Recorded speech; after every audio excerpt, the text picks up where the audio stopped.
Community Manager for ACES Caribbean Community. Just giving you an update on what's been happening with the community for this past week. Here is an image of our blog posts for the week. So we've been able to cover quite a number of very, very interesting topics. The last of which was about smart justice, yeah? And this is based on a post that we found on Smart Justice that covered Scotland as well as the UK and the US of A. So if you want to know what is Smart Justice, hey, just click on our ACES Caribbean Community blog and you can find out. The next picture is about Caribbean women's mental health. It's actually a live session that's going to be held on Friday at 12 p.m. Eastern Standard Time. One of our ACES Caribbean community members, and she's pictured there, Dr. Joanne Spence, is going to be part of that discussion. And they're discussing Caribbean women's mental health in light of COVID-19. So you definitely want to be part of that. There have been so many online discussions as to how COVID has affected women in different parts of the world. This is one of the first that's really going to be looking at it from a Caribbean-wide perspective.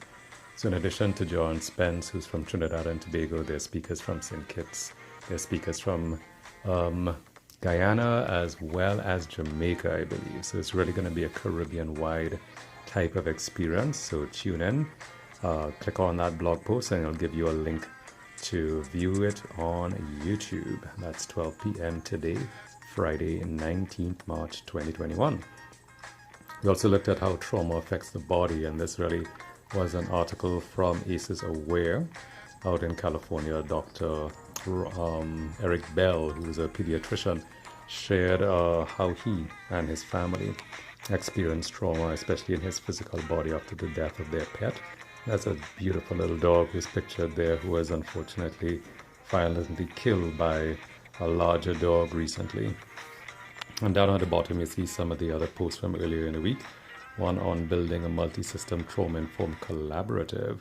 So how do we get trauma-informed messaging? How do we build a trauma-informed community and a collaborative one? You want to find out? There are some guidelines that are actually attached to that particular post.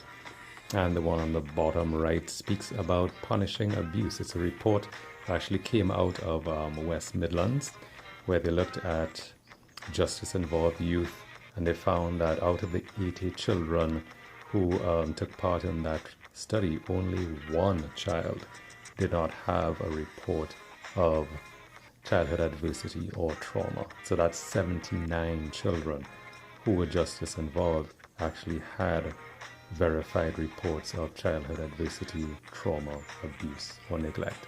So it's a powerful study, especially for us here in the region, because the second most populous demographic in that study actually were persons who were either born in or whose parents were born in the Caribbean, particularly Jamaica. So if you want to get a copy of that report, learn more about how that report turned out, then definitely visit our blog, ACES Caribbean Community, and you'll be able to find that particular blog post and all of the details will be attached. So that's giving you a rundown of what's been happening on the blog itself. Right now, I'll give you an idea too of some of the other things that we've been doing. And that would be in relation to some of our other social media presence, yeah? So in addition to our blog, we also do have a wonderful social media presence, and that's on Twitter as well as on Instagram. So this past week, man, we've had such a wonderful time interacting with persons from Scotland and Canada in particular. They've connected us with persons from all over the world, including some of the African countries.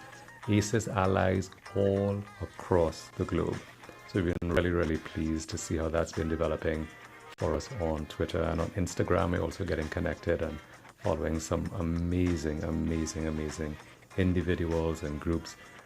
They're sharing information on childhood trauma and how to overcome it.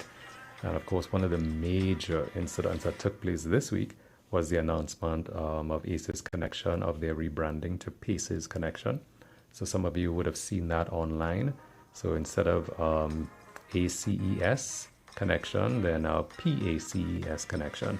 And if you're wondering what the P stands for, well, it stands for positive. So they're openly advocating positive as well as adverse childhood experiences, because we're understanding from the science that positive experiences tend to have a mitigating effect on adversity, and the science is really rich in that area. So if you want to learn more, just check out the acesconnection.com website, and you can also access it now on pacesconnection.com and read the blog post by June Stevens, who gives a clear outline as to how this came about and the thought behind it and the benefits to be derived from the name change. So that's it for now. Adrian Alexander again, ACES Caribbean Community, one of the community managers, and we'll be chatting with you soon. Take care now.